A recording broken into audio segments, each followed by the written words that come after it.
evening, everyone. Welcome to the monthly Beyond Zero Emissions discussion group. Firstly, we would like to acknowledge that we're meeting on the land of the Kulin Nations and pay our respects to their elders past and present. We would like to thank Multi Mindshausen, Anne Houston and the team from the Australian German Climate and Energy College at the University of Melbourne for this great venue. For anyone that hasn't been to one of our discussion groups before, Beyond Zero Emissions is a volunteer-led climate solutions think tank and research organisation. Our goal is to transform Australia from a 19th century fossil fuel-based economy to a 21st century renewable-powered clean tech economy. Our projects include Zero Carbon Australia research, Repower Australia talks, Zero Carbon communities, media work, education programs and much more. We're always looking for more volunteers, so come and talk to us afterwards if you'd like to get involved. The discussion group is a forum for climate change solutions with presentations by experts in their field and is held on the first Monday of every month. Tonight, we're delighted to present Battery Fundamentals with Richard Keech. Richard completed a Master of Environment at the University of Melbourne in 2011. He was a key technical contributor to BZE's Stationary Energy Plan in 2010 and many of BZE's subsequent Zero Carbon Australia plans, and is author of the Energy Freedom Homebook. Home energy storage has burst onto the scene with the Powerwall and other products. This presentation is an overview of the current state of the technology, especially in the context of an efficient all-electric home. Would you please welcome Richard?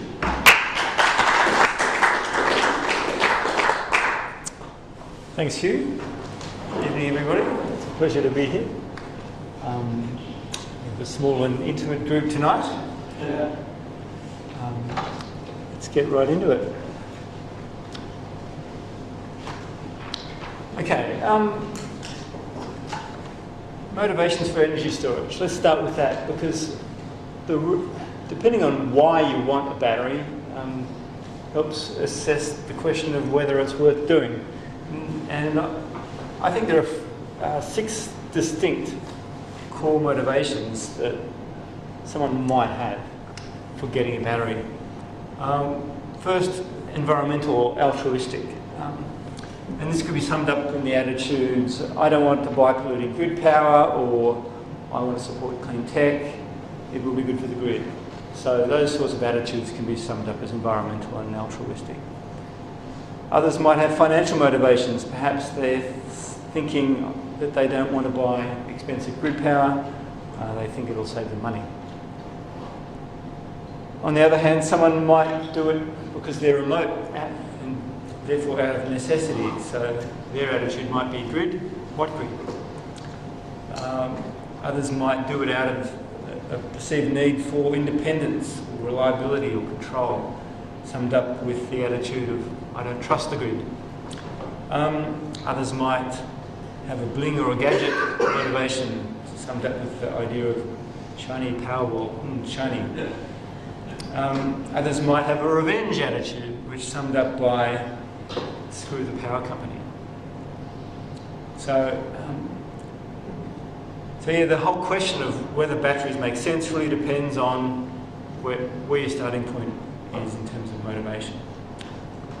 And just personally, I approach the question of batteries with the context of an all-electric house, where the priority number 1 is to reduce the demand and get off the gas grid entirely. Priority number 2 is to generate your own energy, get solar panels, and hopefully the combinations of those 2 things will mean that you're net energy positive in your home, that is generating at least as much energy over the course of a year as you use. And that puts possibly storing your own energy as priority number 3. So that's just how I see things, that batteries are a third order issue in the context of making homes more energy efficient and arguably more sustainable. But notwithstanding, I think it's an increasingly important thing, especially from the grid's perspective. So get your house in order first if you're thinking about batteries, and how you might approach that is summed up in the book, The Energy Freedom Home, which, as you mentioned, BZE commissioned me to write back in 2015. There's a bunch of terminology around batteries, but just for the sake of keeping this talk on track, I might just skip that and we'll just address things as they arise. And if I use any terms that you're not clear on, please raise your hand. So this is another good perspective to take when looking at batteries. This stepping back and looking big picture. Batteries aren't the only storage technology out there. This chart comes from the Finkel review that you'd all remember, and it's looking at the storage capacity on the horizontal axis and the discharge time on the vertical axis. And the blue oval is batteries. So, in other words, batteries go from small capacity to medium capacity, and they go from quick discharge time to long discharge time. But as it relates to stuff we'll talk about later in the talk, it's important to see that batteries aren't occupying that upper right-hand side of that chart. Okay, so the upper right-hand side is where it starts to get hard, where you need high capacity and long storage time. So that's where large-scale pumped hydro is necessary. So it's also important to recognise that the role of the grid is changing, especially from the point of view of a householder. So when a home becomes net energy positive, I think it's useful to observe that the role of the grid changes from the point of view of the consumer, the grid changes from being strictly a supply system to being a sharing system. I think that's an important perspective shift. And that's useful to have in the back of your mind when addressing the question of whether or not we should go off-grid. Too often I hear in the media, either explicitly or implicitly, the idea that with batteries, householders should or will go off the grid. And I think this is unfortunate because going off the grid in a grid-connected area is, I submit, misguided. There are some significant practical implications. Going off grid equals having the capacity to cope with the worst case week, which for us here in southern Australia is in winter. So if you look at it from that point of view, it means if you scale your system to cope with that worst case week, it means that 51 out of 52 weeks of the year, you have excess capacity, and that excess capacity you can't do anything with because you're not connected to the grid. You can't sell your capacity. And generally, serious off-grid systems generally have an auto-start petrol generator to get through that worst-case week. Looked at another way, the big picture implications of off-grid homes is that there will be fewer people supporting the fixed costs of the grid. That in turn potentially leads to a death spiral. In other words, increasing costs for those left supporting the grid, increasing people leaving the grid and so on. So that has serious potential equity issues. The grid is a public good, we need to support it.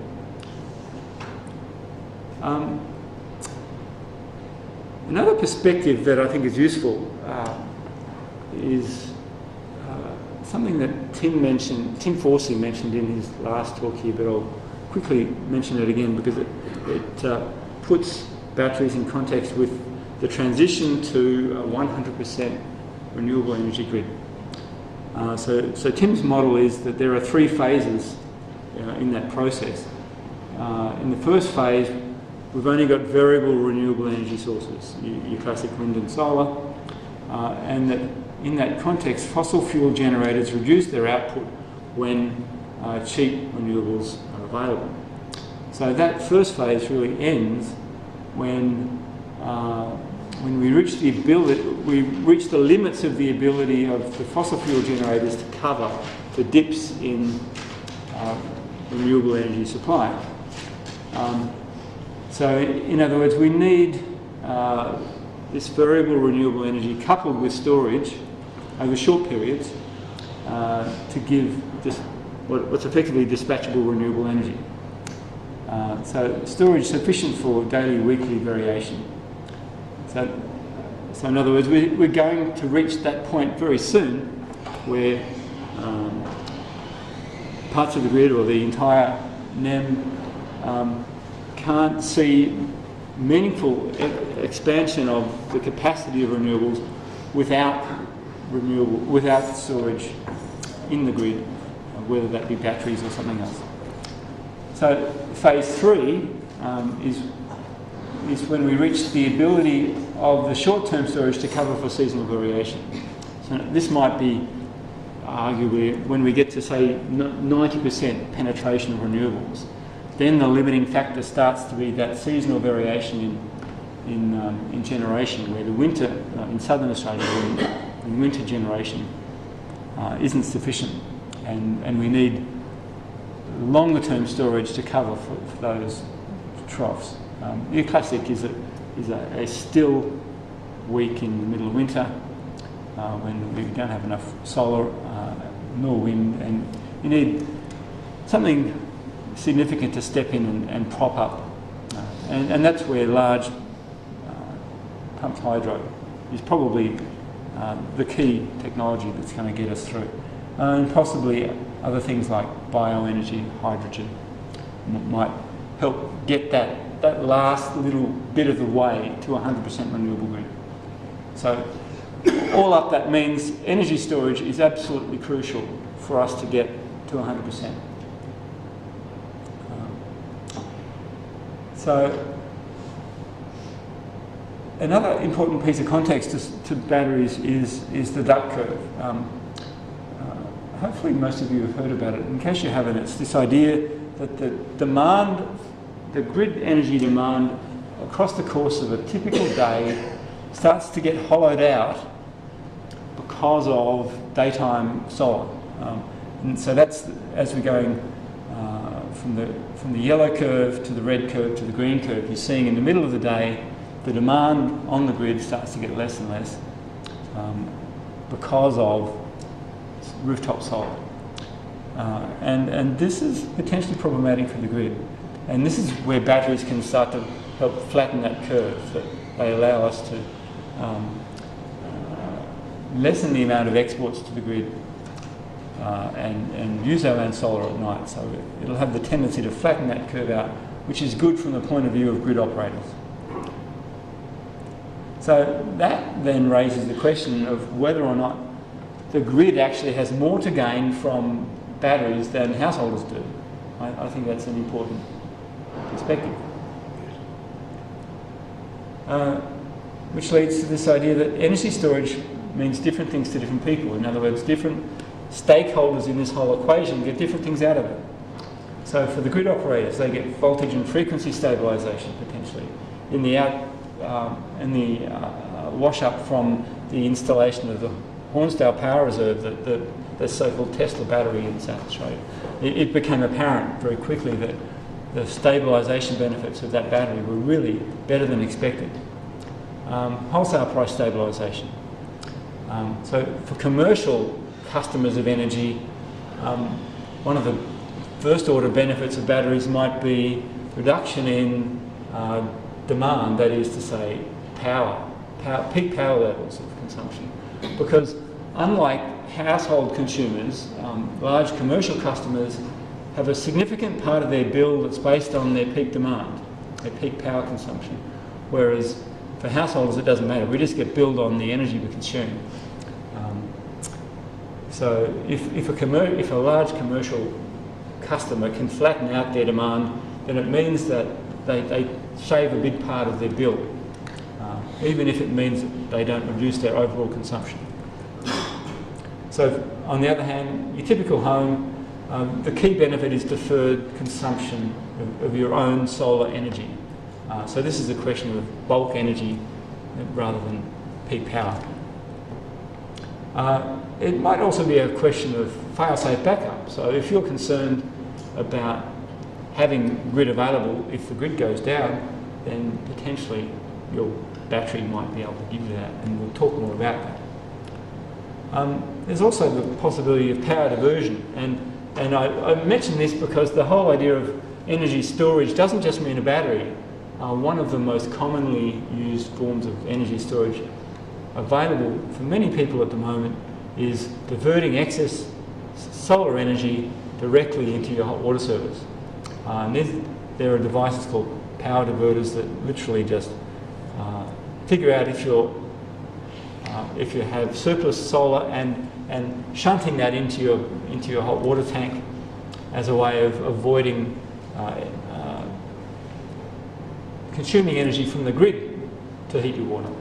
So it's a neat way of storing energy that doesn't involve a chemical battery.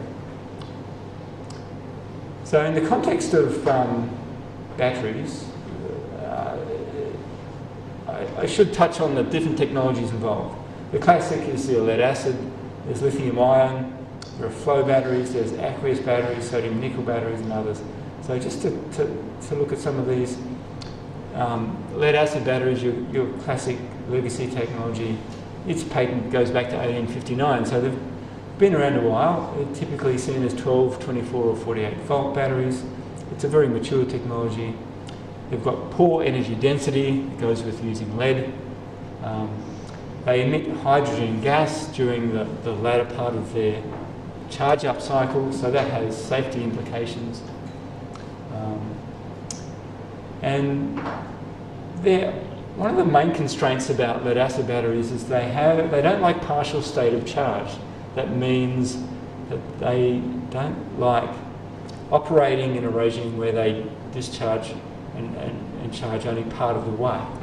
So they like charging right up to full and then discharging. Another big problem is that their actual real usable capacity is much less than their nominal capacity. So a battery that's notionally 1 kilowatt hour might only have half of that available if you want to use it on a daily basis. So typically the number of cycles, that is the number of charge-discharge cycles you might get out of a lead-acid battery is in the thousands. And there are some other evolutionary technologies related to lead acid that are coming around, but let's not talk about that. Because the most interesting technology in batteries is lithium ion. Everyone's heard of it. The picture shows on the right-hand side a cell called 18650, and I brought a prop along with me. This is one of my tools of the trade. This is a head torch I use for work. And if I open it up, that's an 18650. So this is interesting because this is one of the main battery cell technologies used today. A Tesla car or a Tesla Powerwall has thousands of these inside.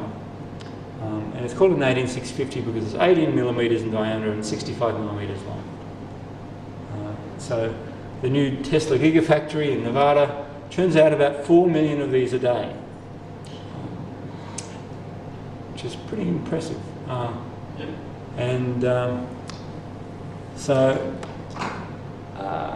So the patents for these go back to 1980, so they're relatively recent historically.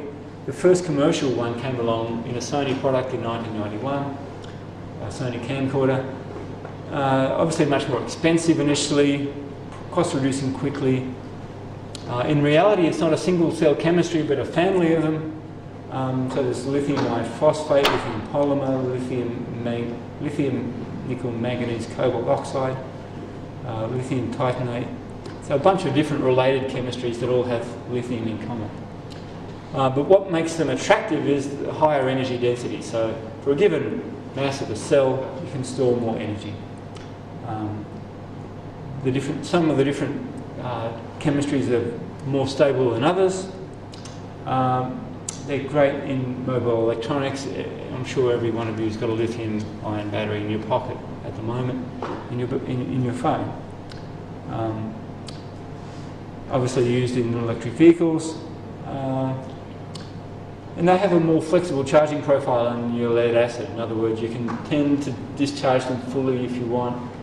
You can operate them at partial state of charge, or so they don't demand being charged up fully, and so on.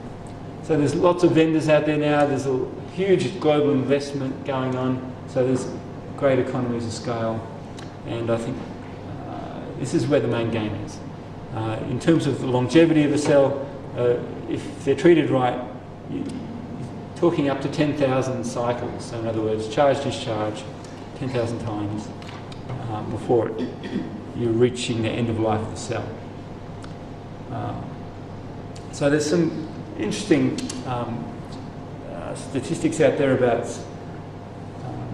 batteries. So the lithium-ion cells are becoming much cheaper as their production volumes increase. And just take that first horizontal bar on the top left-hand chart there. That's the production capacity of Panasonic, and it's Panasonic that are in partnership with Tesla. So 1/2 of the Tesla Gigafactory is let by Tesla to Panasonic to make the batteries for them. So in 2017 they produced about 12 gigawatt hours of lithium-ion battery capacity. In 2020 they hope to make over 50 gigawatt hours of battery capacity. So they're ramping up pretty quick, as are a bunch of other key players. Here's another chart just showing a similar thing. The capacity is going up and the costs are coming down very quickly. So we've got a cost reduction curve such that when the first Sony camcorder came out in 1991 with a lithium-ion cell in it, they were costing about $3,000 a kilowatt hour. 2015 that was down to $400. In a couple of years we expect to see that down to about $150 US per kilowatt hour wholesale. There are other cells out there. Another interesting technology is the flow battery. Some of you may have heard of the Z cell from Redflow. So this is an Australian technology. As an aside, can anyone, just based on that photograph, tell me in which Australian state that was photographed? South Australia. Yes. Stobie pole. Yeah, so that power pole on the right hand side is very characteristic, instantly recognisable by anyone who's ever lived in Adelaide, which I have.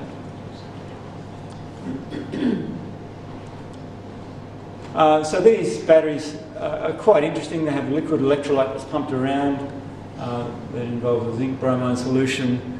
Basically, the bigger the reservoir of this electrolyte, the more capacity it has.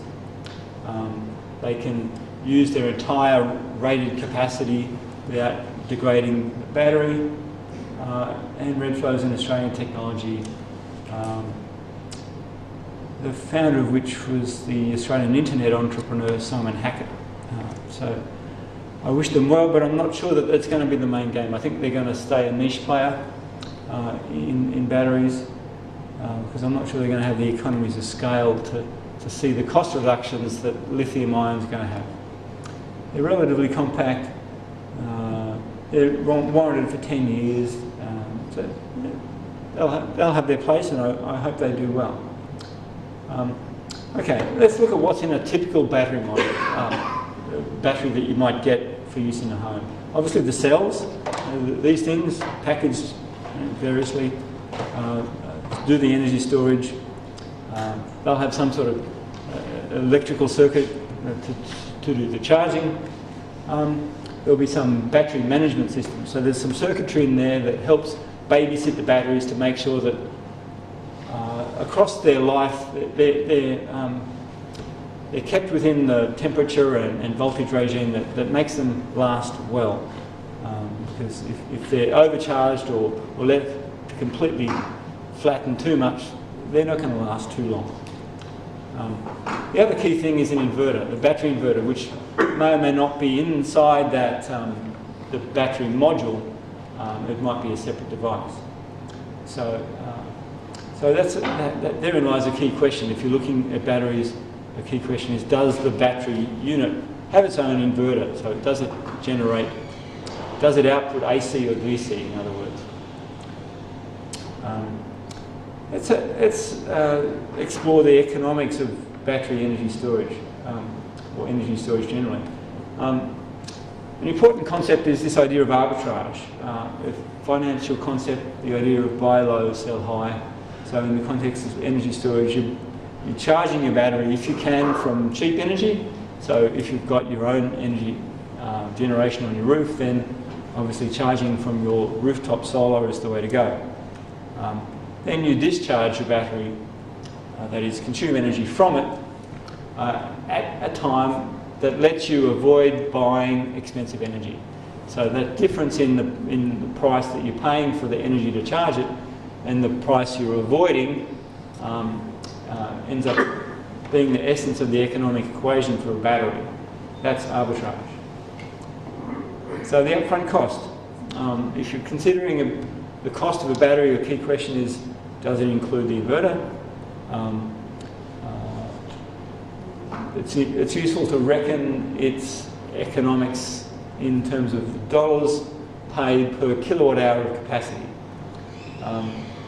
Another way of looking at its economics is looking at the storage cost per kilowatt hour delivered over the warranted life of the system. So, in other words, you're charging and discharging maybe every day, it might last 10 years.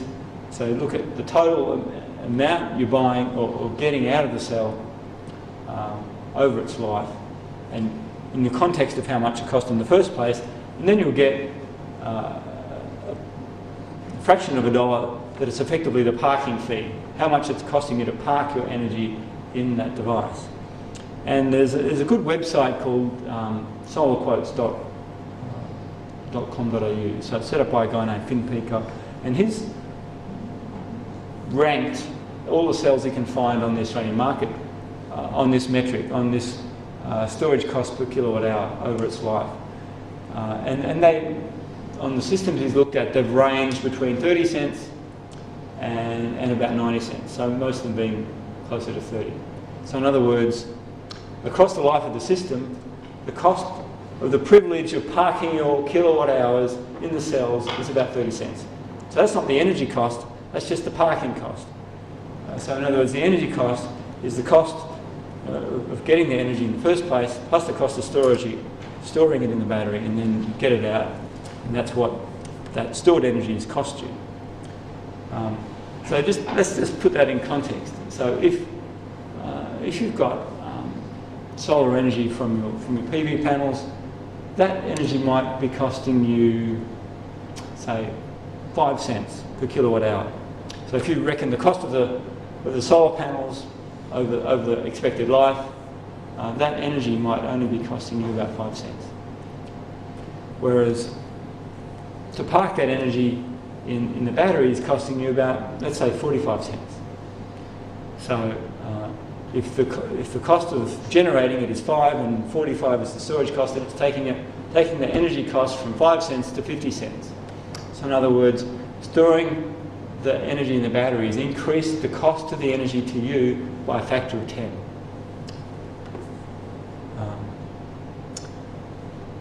So is that good economics? Possibly not.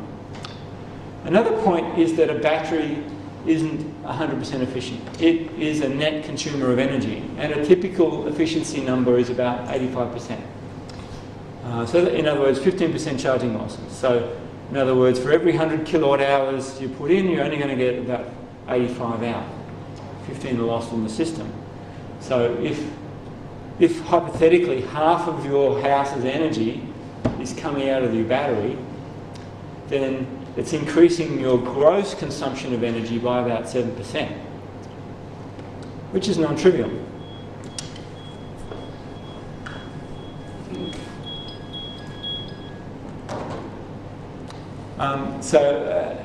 If you're charging 4,000 kilowatt hours a year, then you're only delivering 3,400 kilowatt hours a year.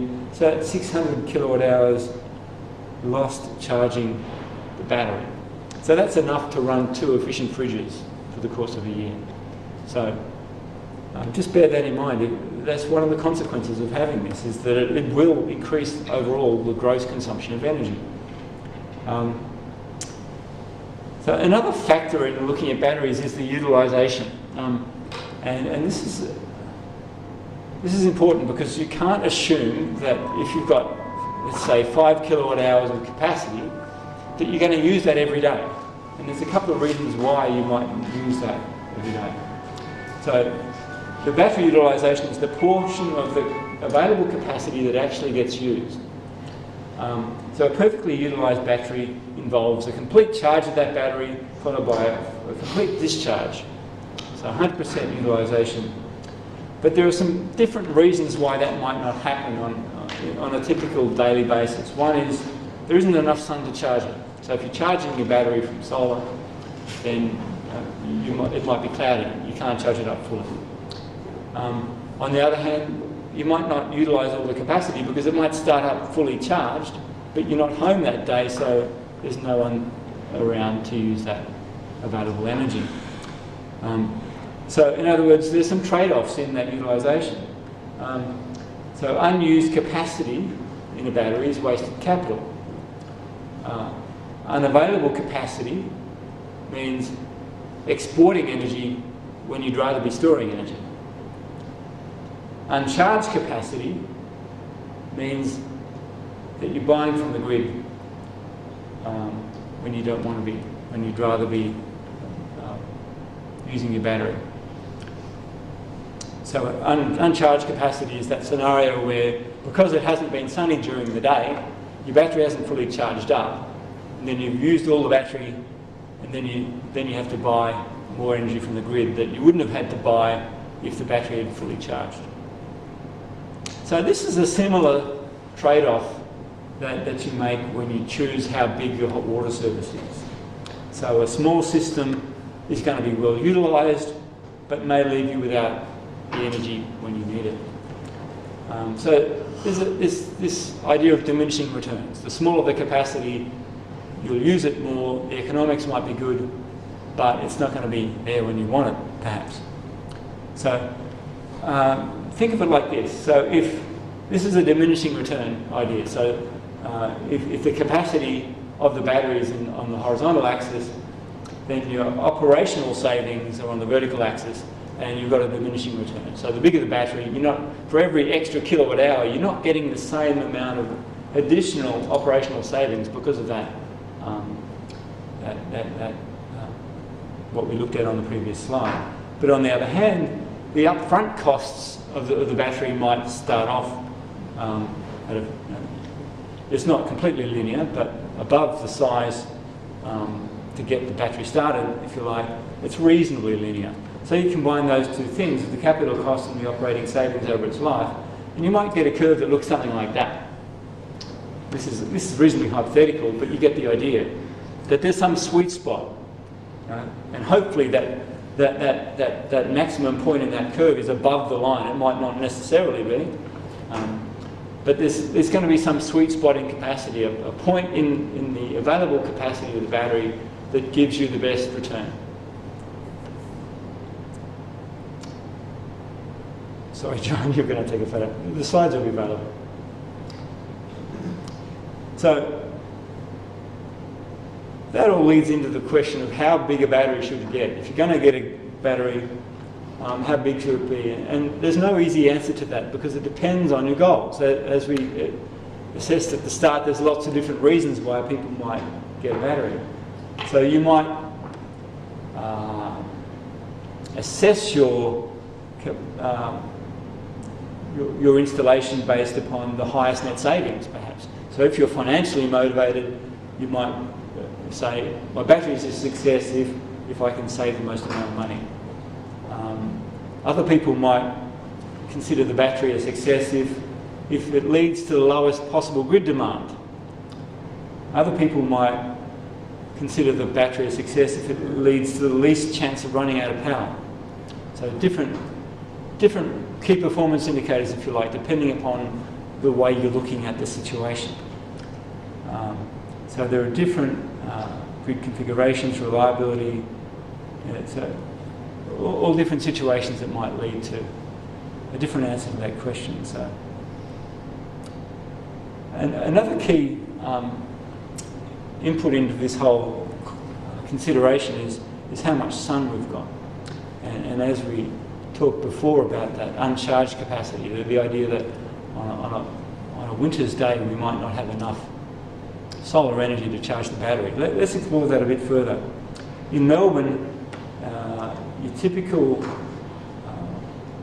way of looking at solar return is that our climate gives us about 3.5 kilowatt hours of generation for every kilowatt of capacity we've got on our roof, assuming unshaded north-facing panels. But that's an annual average. Let's look at it. On the other hand, in the average for the worst month, it's only about 1.8. So in other words, that varies from the annual average by about 1.8, a ratio of 1.8. In the best month, we're getting about 4.8 kilowatt hours a month. That varies by a ratio of 1.4 from the average. So the point here is that the winter, our worst month of the year, is more of an outlier than summer. So in other words, winter presents more of a problem than just an average distribution. Winter is an outlier, and that's the average performance in the worst month.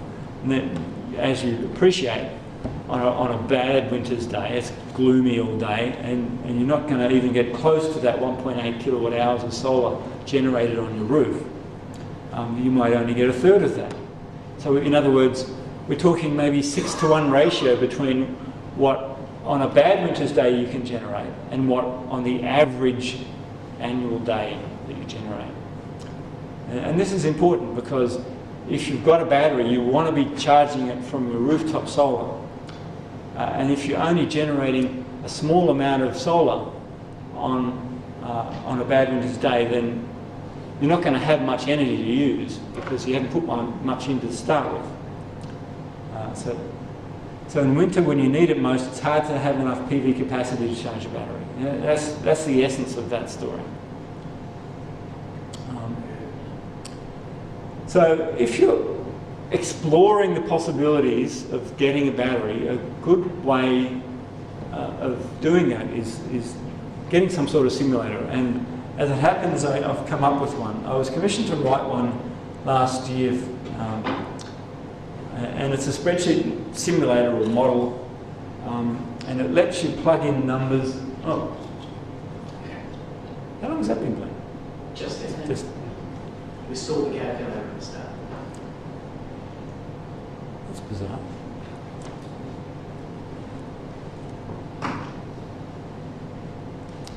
The battery's flat.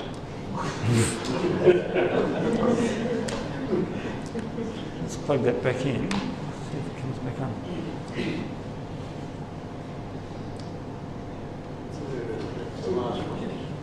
There we go. It's probably the screensaver on here.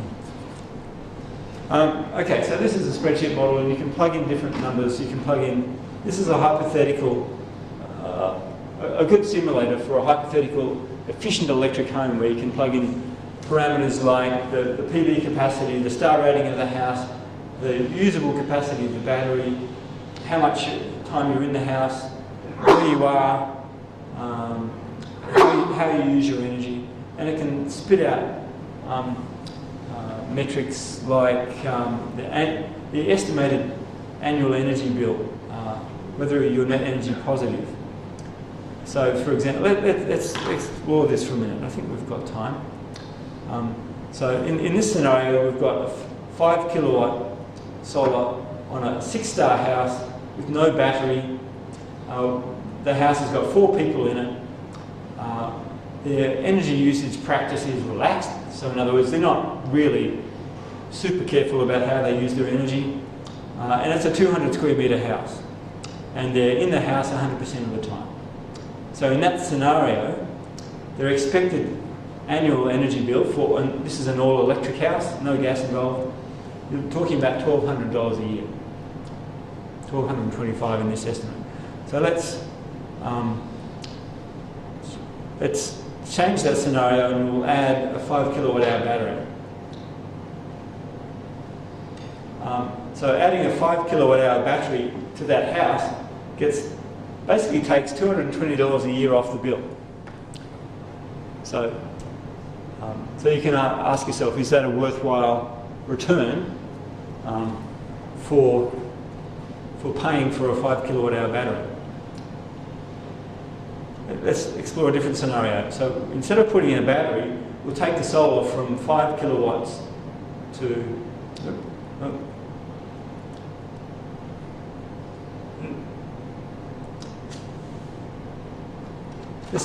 Let's change the solar from 5 to 6 kilowatts.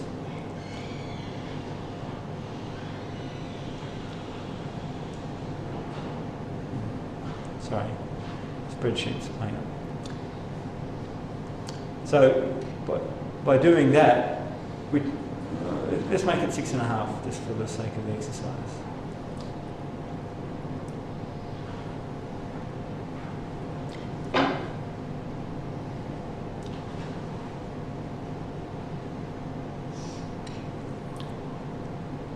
So that's getting about the same. So in other words, going from 5 kilowatts of solar to 6.5 kilowatts of solar has made about the same savings over the course of a year as adding a 5 kilowatt hour battery. It's about $200 a year and change. So that's the sort of scenario planning you could do with this sort of thing. Just trying to say, does this make sense for me? And in doing this, the thing that I was struck with was that the economics of the battery aren't really very good.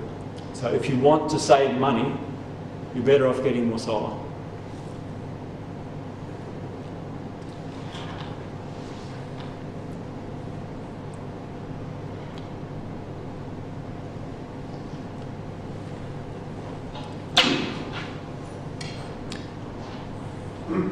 So this spreadsheet model you can get from my blog, newenergythinking.com. Download it from there. There's also the ATA's very excellent Sunulator.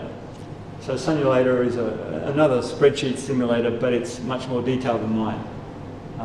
It goes more rigorously through all 12 months of the year and reckons the economics of solar plus a battery.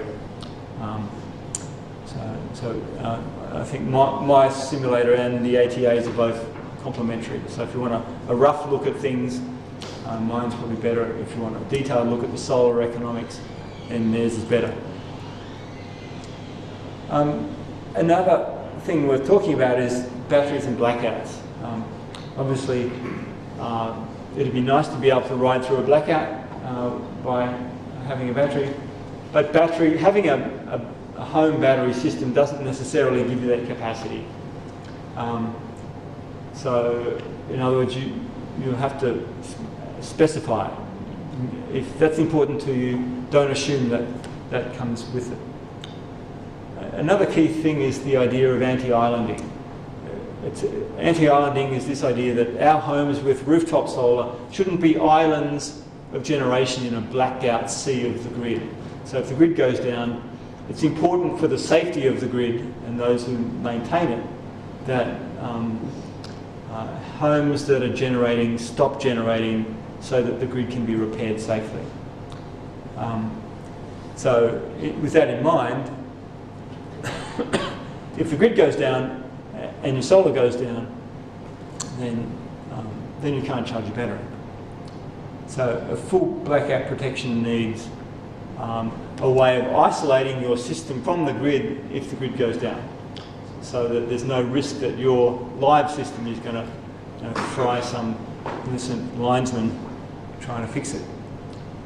And the other point is, if you want your battery system to help ride through a blackout, you're going to need a higher capacity inverter than you would otherwise need, because you're going to need enough power out of your inverter to ride through the worst case situation of appliances being turned on.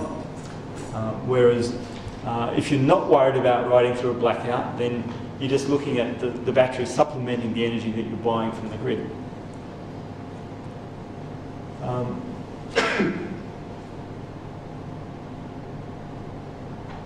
So a middle ground might be devoting one circuit in your house and treating it as an emergency or blackout circuit. So you're effectively treating your battery as a big uninterruptible power supply just for that circuit only. So that way the battery is only serving that circuit.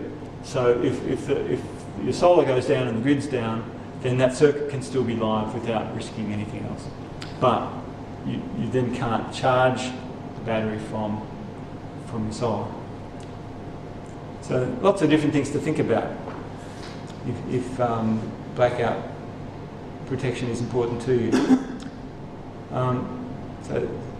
So your basic Tesla Powerwall includes blackout protection, but many don't. So has anyone seen a Powerwall in situ? A friend of mine's got one, and the box that is the Powerwall, the batteries themselves, it's nice and sleek and it's got the energy storage in it. And then they go and install this ugly box next to it. It's got no pretty design, and it's like, it's not small. It's got all the other gear, including what's called the backup gateway. It isolates from the grid if the grid goes down. Okay, batteries in the smart grid. Let's talk about that. Clearly, based on what we've talked about, there's making best use of a battery is not a trivial exercise. So there are some factors that help us make better use of the battery. So in other words, a lot of making good use of the battery comes down to software. It's smart algorithms. Knowledge of consumption patterns is important. So weather information.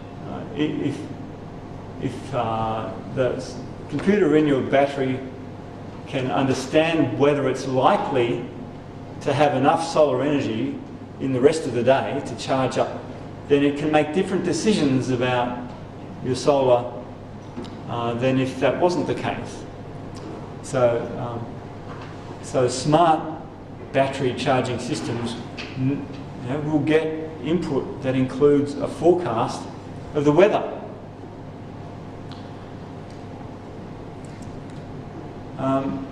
And ideally you want to be able to sell energy to export peak price events. So this is an important thing from the point of view of making batteries a valuable thing to the grid, not just to you directly as a homeowner. So that point I made earlier about the batteries potentially being more valuable to the grid than they are to homeowners is an important one. That imagine if 1,000 batteries can all be commanded at the same time to export to the grid. If there's suddenly a peak price event where your retailer is suddenly having to pay exorbitant amounts because the wholesale price of the energy has gone through the roof. That's the idea behind virtual power plant. So another dimension of that is the ability to charge from off-peak energy when appropriate. So sometimes it might make sense not to charge from the sun, but to charge from the grid. Batteries can charge from the grid as well as from the sun if the economics make sense. So if you have a tariff that has a different charge overnight to during the day, then it might make sense to charge your battery from your off-peak energy so that you can then use your battery during the day instead of buying peak energy.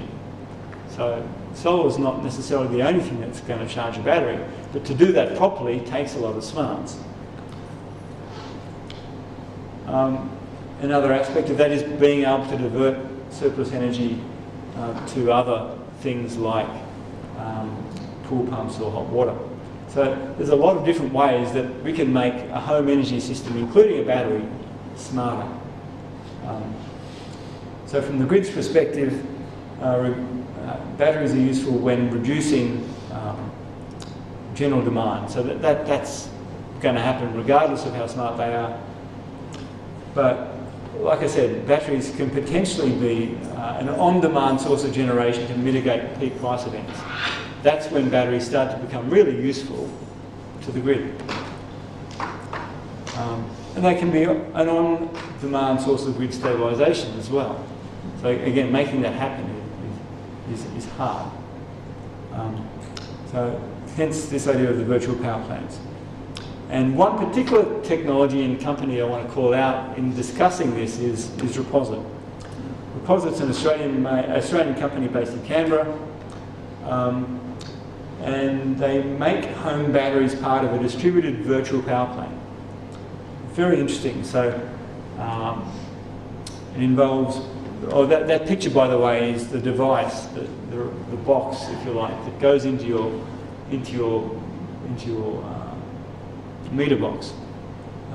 That is the smarts. It's internet connected. It's connected to your battery. It understands whether you're exporting or importing at any time, and it allows automatic on-demand selling of power to the grid. So, in other words, if you as a customer choose to put one of these in your house, there's an upfront cost, but over the life of the system, over the life of your battery, you're going to make better use of it, both for your own benefit and for the better benefit of the grid. There's this idea of peak demand events. So the whole business model here is interesting, and we don't have time to go into it in detail, but basically Reposit as a company have made agreements with different retailers, typically the small to medium-sized retailers, because these companies don't control directly generation assets. So these medium-sized retailers are highly exposed when the wholesale price goes really high. So when the wholesale price goes really high, you as a customer don't get exposed to that. You pay at your fixed rate, and you don't care that suddenly it's gone to $10,000 a kilowatt hour, and you're still paying $100. The retailer, the poor retailer in the middle, has to pick up that difference. So there's a significant price risk to a retailer because of that. How big is that, Richard? The box is only about the size of a couple of packs of cards, and maybe that's it. It's a tiny box. It just has some smarts, embedded computer. So it can do smart control and switching of appliances. It can also be the thing that helps turn things off and on, including sending power to your hot water or other things. It's not tied to one particular battery type, so I like the fact that it's a little bit battery agnostic. Not all batteries out there are going to support it, but a number do. And it's an Australian-made and owned system, so we should get behind these guys. So they've just been involved in a virtual power plant in Canberra with over 500 homes, which is pretty cool. So these are figures from Reposit. They're claiming that compared with a battery system that doesn't have their Reposit box, you could be getting $1,200 extra for the privilege. So I'm not going to labour that point, but it's worth investigating if you're getting a battery.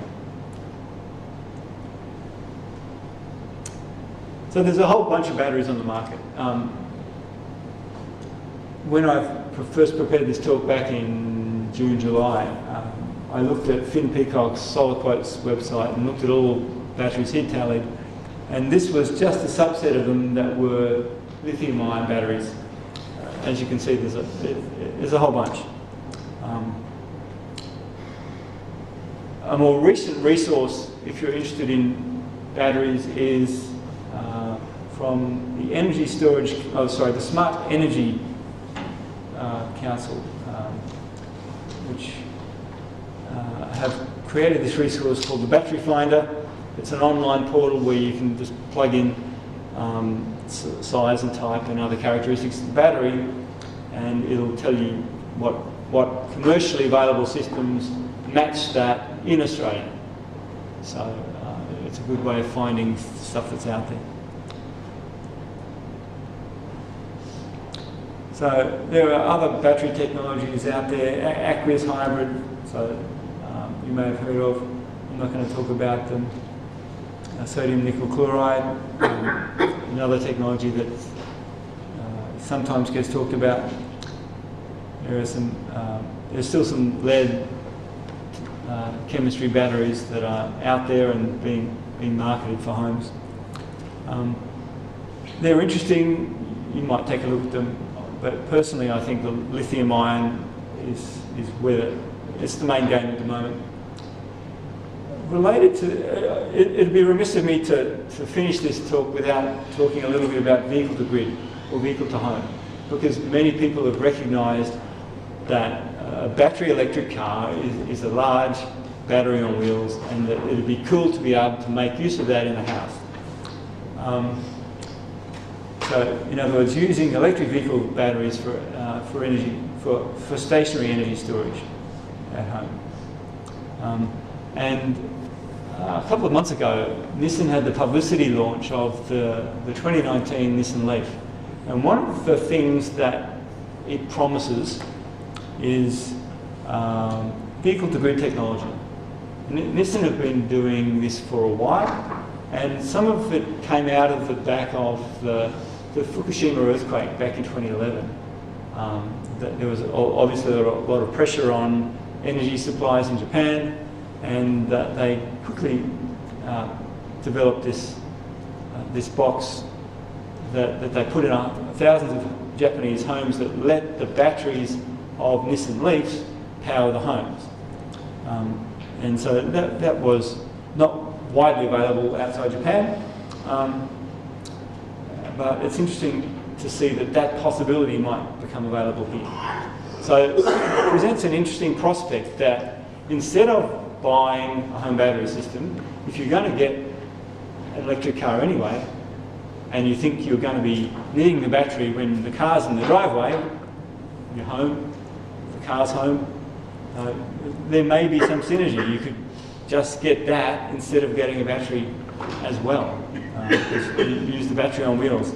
So I haven't been able to find much more information about the details of this from Nissan, but basically they're calling the device there's an extra device you need, a thing that they call the Leaf to Home. It's a bi-directional charging system. This is a quote from an article.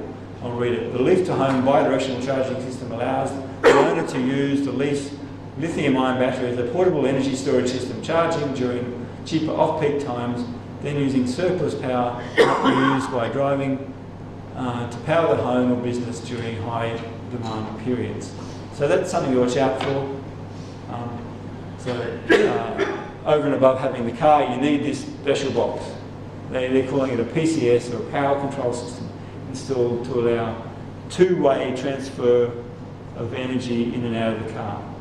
So if you've ever looked into the charging port of a Nissan Leaf, you see two chargers. So this is the what's called the level 1, level 2 charger, and that takes mains electricity and puts it into the onboard charger in the car. So the car's got its own charging electronics, and in other words, this port doesn't have access to the battery directly. So this one's no use. But this is the higher capacity, so-called CHAdeMO charging port. And these two big contactors here are direct to the battery.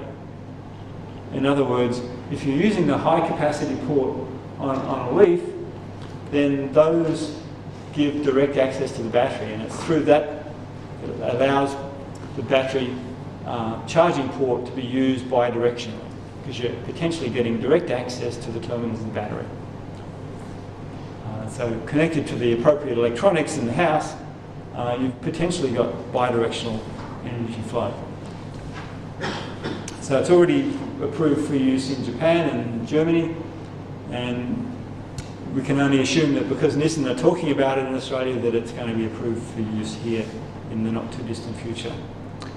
I'm not aware of any other vendors or manufacturers that are anywhere near this close to vehicle to grid. So watch this space, it'll be interesting.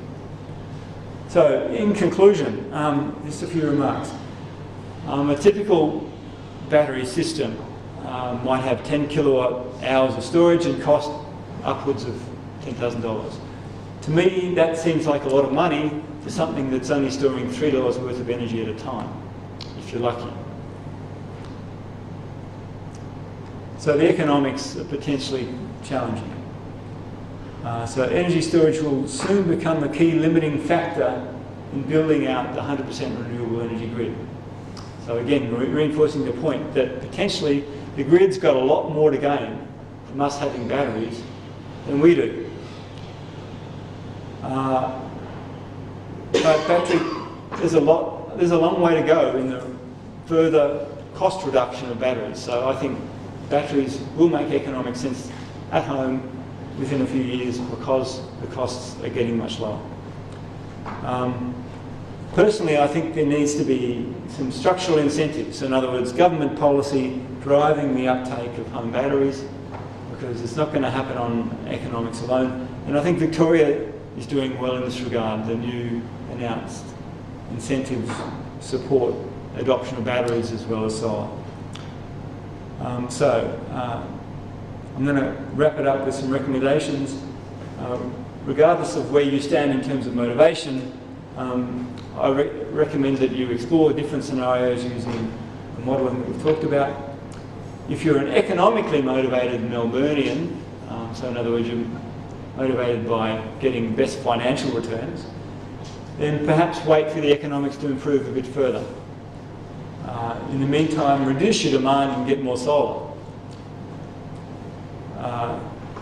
If, on the other hand, you're an environmentally motivated person, in other words, you want to do things that you think will support the grid in the best way, then perhaps get a hybrid solar system, hybrid in the sense that it's a solar system that also directly supports a battery, with a relatively large solar array and a medium-sized battery. So that sort of balance of system might make sense now if you're doing it for those reasons. Use lithium-ion and get blackout protection. And if I were doing it today, I'd be looking at getting a Reposit box for smart grid integration, because if you're doing it for those reasons, then it's nice to think that your own system is going to play an important part in helping the grid companies deal with peak price events. So that's it. Keep in touch. I hang out on the Facebook group My Efficient Electric Home. If you're not a member of, if you're not on that Facebook group already, I recommend you do. And if you're interested to contact me directly, you can get me at richard@newenergythinking.com. Thank you very much.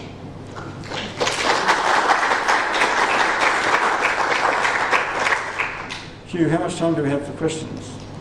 15 minutes. 15 minutes, okay. Yeah. Just wondering if you've had a look at the possible grants that Federal Labor are going to bring in and State Labor will bring in next year. Whether you think that's enough to change the economics of buying batteries? So the question, I'm just going to repeat the question for the sake of the audio. What do I think of the grants from Federal Labor and State Labor to incentivise batteries? So the State Labor ones look promising, although I haven't looked at them in detail, and I don't know anything about what the Federal Labor are proposing. So maybe there are others here that could illuminate us all if you've got that information. I think $2,000. Yeah, what, for the Federal? Yeah. So those sorts of things make sense, and are in line with my thinking that we need some sort of government incentive to drive demand, to drive uptake, which will drive down prices further and help help get the prices to where everyone can afford it. Yeah, Kevin. Are your slides available on the internet? I'll make them available to Miwa and she'll upload them onto the BZE website. Okay. Constant question you hear is that lithium is scarce and is running out, yet you have an awful lot of lithium in all your batteries. Yeah. Is it? One of the big analyst companies that are looking into this is Bloomberg New Energy Finance. They seem pretty relaxed about lithium supply. So they don't see it as a supply problem in the short to medium term. And on that basis, I'll trust that they've looked into it. So I think lithium reserves are reasonable, and I think there are alternative methods of getting lithium if they become more scarce. Finally, towards the end you're talking about the car charging the house. Am I misjudging something? Now that almost sounds like petrol being used to... No, it's a battery-only car, so the idea is you charge the battery, charge the car at home as well, but then get energy out of the car when it makes sense to do so. And the petrol never charges the battery? No, there's no petrol in the car. It's a pure battery-only car. Thank you. So yeah, the scenario might be you've got lots of solar, you've got the car at home during the day, so the car's charging up when your solar's generating, and then at night the car that's still sitting in the driveway is serving as your home's battery. Yeah, good question. I should have made that clearer. Yeah. It takes me back to 1957 on a farm where there was a wind light, lead acid batteries, single cylinder diesel that powered everything. Now I've got a little farm, and what I'm looking at, being totally off the grid, we've got solar power, hot water and thing, but to have just a little generator, probably we got a little tractor, and just have a generator on the tractor that with an automatic switch turns it on and off rather than have a battery, because it's less than $10,000. The tractor and everything's about $3,000. Yeah, the only thing I'd say to that is you've then got the fossil fuel dependence in running it. Well, diesel, you can now use it with canola oil. Yeah. Well, using the straight... I can't park a tractor at my house. Yeah. But it's sort of country, so it doesn't matter. Yeah. Talk about the benefits of the battery backing up the grid. Yeah. How would you compare the system where you've got lots and lots of small household batteries compared to, say, a local big battery, which can probably be more efficient, better organised and cheaper to install overall? Okay, so the question is home batteries versus neighbourhood batteries. It's true that there's an economy of scale such that a battery in a neighbourhood could potentially be more economical in terms of cost per kilowatt hour stored. But on the other hand, the economics of something that's in front of the meter is very different to economics of something that's behind the meter. So hopefully people are comfortable with that idea of in front of and behind the meter. So something that's behind the meter is between the meter and the house. Okay, so whereas in front of the meter is on the grid side of the meter. So when you're behind the meter, the economics, whether it be of storage or of solar, you're competing against retail energy costs. And retail energy costs are much higher than wholesale energy costs. So it's much easier for generation or storage to be economical when you're competing with retail price. It's much harder for for generational storage to be economical when you're competing against wholesale price. So you've got a trade-off. Economics of scale mean cheaper per kilowatt hour stored, but you've got to compete against wholesale price rather than retail price. So I think on balance it means that having stuff in the house makes sense because the economics of wholesale versus retail. Yeah.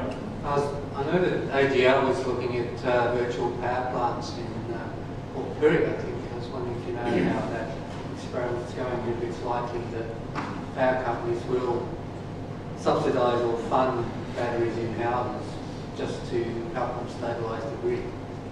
No, I know there's lots of experiments going on with smart grids and virtual power plants. There's another one in, there's a couple going in Perth as well. But no, I can't speak to specific cases. But it's, what I would say is that it's quite early days. I think it will become much more common for grid providers to put batteries and other assets closer to consumers rather than relying solely on centralised assets. So, for example,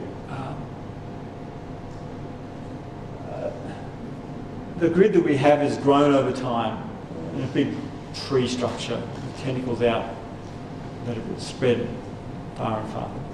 And the closer you get to the edge of that grid in remote and rural areas, the more expensive it is for the grid operators to provide that supply. And if you've got a small, relatively remote town, and the grid provider needs to increase their supply capacity, then they may have to upgrade a power line that's 30 kilometres long.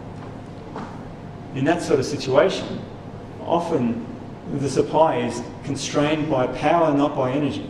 So in other words, over time, averaged over time, that power line can provide more than enough energy.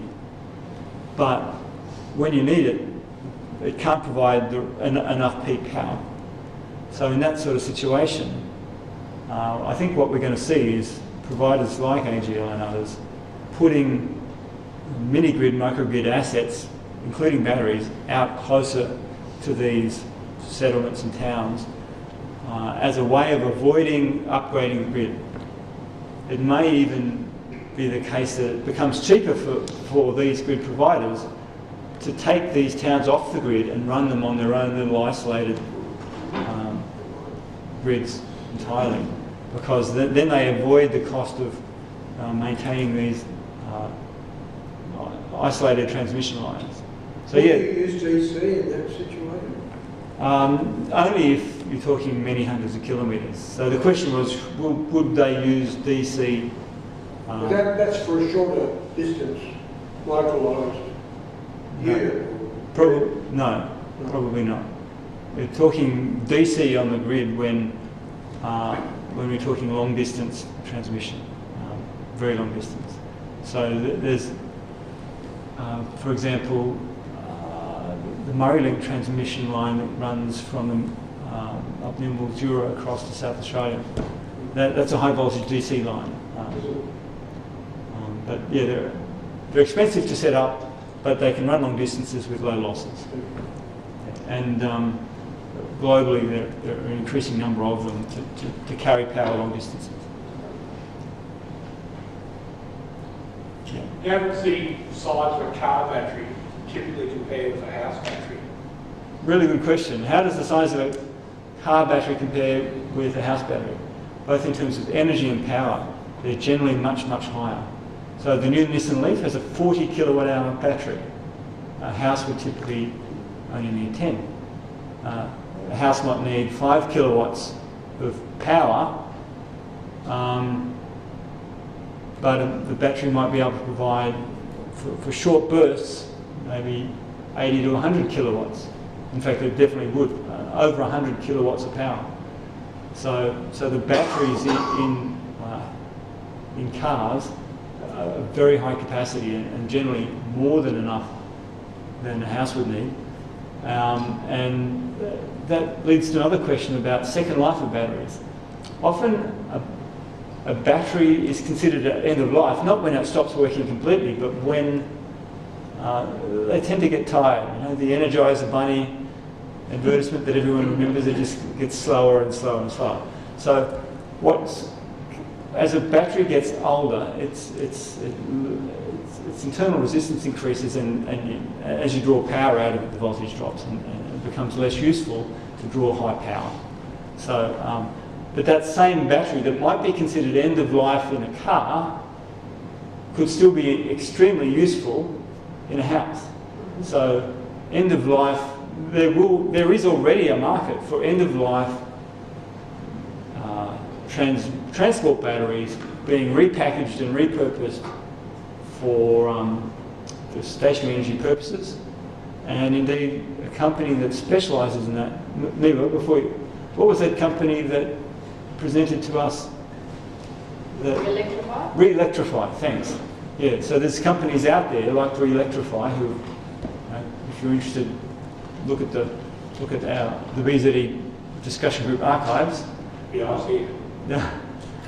So yeah. So that. But thanks for the question. That's a good reminder that batteries that might be considered end of life in one context aren't necessarily end of life in another, and they can last a long time. Yeah, Hugh. One of the cornerstones of BZE's stationary energy plan was concentrated solar thermal with molten salt storage. It doesn't seem to have got off the ground. And indeed in Finkel's plot that you showed, there was no mention of the capability of molten salt storage on those compared with the batteries and other... Yeah, good point. It's still out there and it's still doing stuff, and I think that was an oversight from Mr. Finkel in not putting it in there. The Aurora project is going ahead in out of Port Augusta. Yes, right. And it's classic molten salt storage power tower. It'll be really good to see that happen as an introduction to Australia. Yeah, so, but I share your concern that these things aren't happening at scale, and I think that technology, although useful and with promise, is going to be beaten on sheer scale terms by batteries and pumped hydro. So on the one hand, there's no strict need to co-locate the storage and the generation. So you can have the pumped hydro separated from wind power, perhaps. And yeah, I think the sheer production scale that gives us electronic devices at increasingly lower cost and batteries at increasingly lower cost. I think it's you might have heard of Moore's law as it applies to computing. Gordon Moore, who co-founded Intel, came up with this idea that the power and basically cost effectiveness of computers increases with this exponential curve over time. Solar technology is ridden that same wave of electronic production and fabrication capability.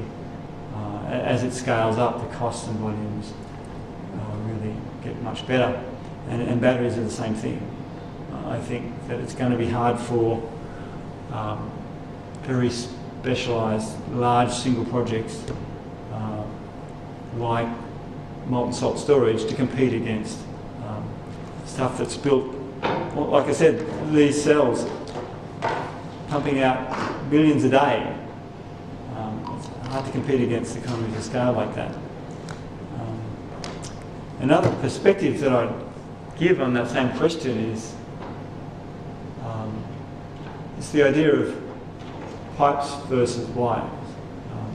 I was involved in a proposal for a project a few years ago that gave me this perspective. It was a PVT project that we proposed for a council in Melbourne. PVT, it was just PV with thermal. So there was a vendor that provided these panels that had solar hot water collection plus PV into one module. And it looked great on paper. And you put these one set of things on the roof of the leisure centre of the council, and you got hot water for the pool, and you got electricity to run everything. And we made what we thought were reasonable assumptions about the likely installation cost of this. And it turns out the plumbing costs ended up blowing the whole thing out of the water. We were out by a large margin on estimating how much all the plumbing would cost. So in other words, it led me to realise that where you've got wires instead of pipes, you're much better off, because things are much easier and more reliable and cheaper. So I think that's going to be the case with. I think it's the case with solar hot water versus PV, and it's certainly the case with like projects like that. Yeah. Yeah. We got any more questions? There's one there. Yeah. I was just wondering whether you think supercapacitors will be something that will come in the future, maybe as a hybrid or... Yeah, good question. In fact, I should have had a slide on that. Supercapacitors are interesting. It's an emerging capability of storing energy in a way that's like a... we've got a second? Can I? Yeah, you've got a couple of minutes. We've got...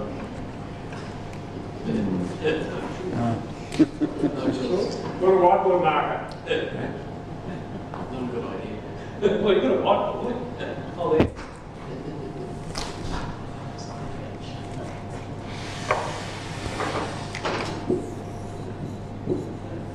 With a battery, as you charge it up, you sort of get something like that.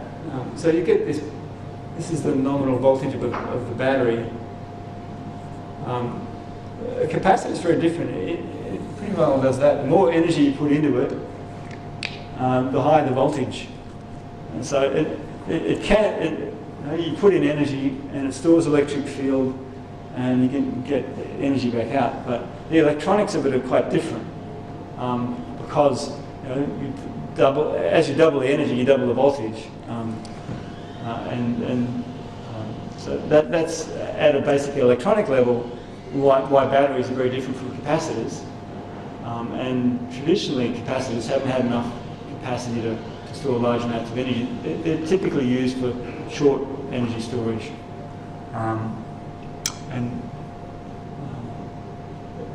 So upshot is that I think they show promise and they may be used in conjunction with other technologies.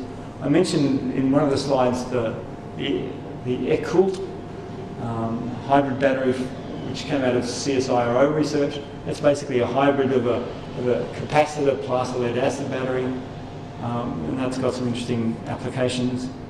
But we'll see. So the short answer is I think we'll watch this space when it comes to supercapacitors. They may be a big part, but I'm yet to be convinced. Is that one last question? What's the progress on blackout proofing South Australia?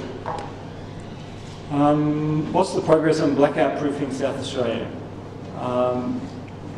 Well, I went to the presentation that Jay Weatherall gave recently. Just around the corner here in Grattan Street, in Melbourne Energy College. If you're interested, if you catch up on that, if you're interested. Upshot is, I think, very well. So they've had no serious incidents in blackouts since they've made these other steps. So they've paid for the Hornsdale Power Reserve, and it's the Tesla battery. It's in place and working. A proportion of that capacity is kept aside as emergency backup for the state.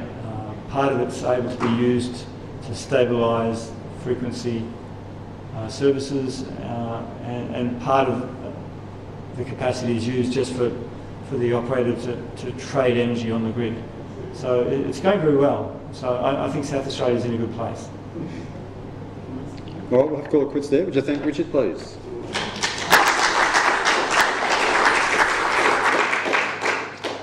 If you wish, we can continue the discussion with a drink and a meal at the pub, the Clyde. If you go back up Swanston Street, turn right at Elgin Street, and the pub is just before the next set of lights. Thank you all for supporting BZD's discussion group and participating in this debate. BZD's financially supported by individual donations from people, not from industry or politics, and so it keeps it independent. And if you like what it does and you'd like to contribute, we'd love to hear from you. You can catch up on these discussion group YouTube recordings on the BZD website. Roger's up there recording them every month. The next BZD discussion group will be on the 4th of February, and we'll be back at the Fritz Lowy Theatre, which is on the corner of Swanston Street and Elgin Street, as we used to be. And that's thanks to the Australian-German Climate and Energy College, who brought us this venue as well. There'll be no discussion group in January. If you're not already signed up to the BZD newsletter, then please do so to get the latest information. The guy from the ATA is not here tonight. The ATA have got an interesting event going. They're going to visit the Wonthaggi State Coal Mine, which is not actually a coal mine, but it's more of a museum of a coal mine. And why they're visiting it is because it's about to become solar powered. And there's a lot of PV going in, so that's pretty interesting.